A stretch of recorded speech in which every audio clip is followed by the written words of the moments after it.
Programming এর মধ্যে এখন তুমি কয়েকটা সিম্বলের ব্যাপারে জানবে।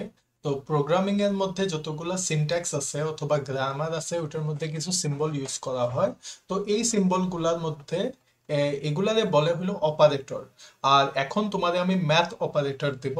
তো এখন কম্পিউটার যে শব্দটা, এই শব্দটার মানে কিন্তু কম্পিউট করা। কিছু কিছু ম্যাথ অপারেটর আমি তোমাদের দেখাইলাম, এগুলো হলো নর্মাল যোগ বিয়োগ গুণ ভাগের জন্য যে অপারেটর গুলো ইউজ করে সেটা হলো প্লাস, মাইনাস। আর এখানে গুণ আর ভাগের জন্য এই দুইটা সিম্বল ইউজ করা হয়।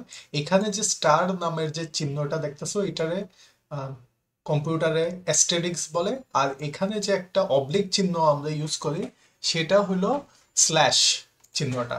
তো টোটাল এখানে ম্যাথ অপারেটর হিসাবে চারটা ম্যাথ অপারেটর ইউজ করা হয়েছে। তো এখন আমি যদি একটা ভ্যারিয়েবল তৈরি করি লেট সাম, আর এটার ভিতরে যদি 2+2 দেই, এই জিনিসটার এই পার্টটাতে বলা হলো একটা এক্সপ্রেশন, ম্যাথমেটিক্যাল একটা এক্সপ্রেশন এখানে তৈরি হলো। তো কম্পিউটার কি করবে, প্রথমে 2 এর সাথে 2 যোগ করবে, 2 যোগ করার পরে 4 হবে এবং এই 4টারে এখানে সামের ভিতরে ঢুকায় দিবে। তো তার মানে সামের যে ফাইনাল ভ্যালু এটা হবে হলো 4। তো এখন আমি এটা রান করি, এখন দেখো 4 আসলো। তো এরকম তুমি ইচ্ছা করলে প্লাস মাইনাস গুণ বা ভাগ এরকম সবকিছু করতে পারবে। তো এখন এখানে দেখো কতগুলো এক্সপ্রেশন আমি শেয়ার করলাম। 2+2, 3 - 2, 2 × 3, 6/2। তো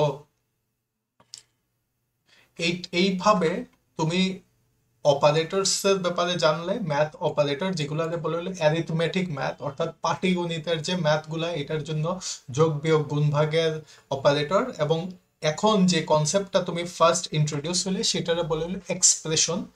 এই পার্টটাতে বলে হলো এক্সপ্রেশন, যেটা হলো ইকুয়াল সাইনের সামনে ছিল, যেখানে দেখো 2+2 4 হলো, এই 4টা এখানে সামের যোগ হবে।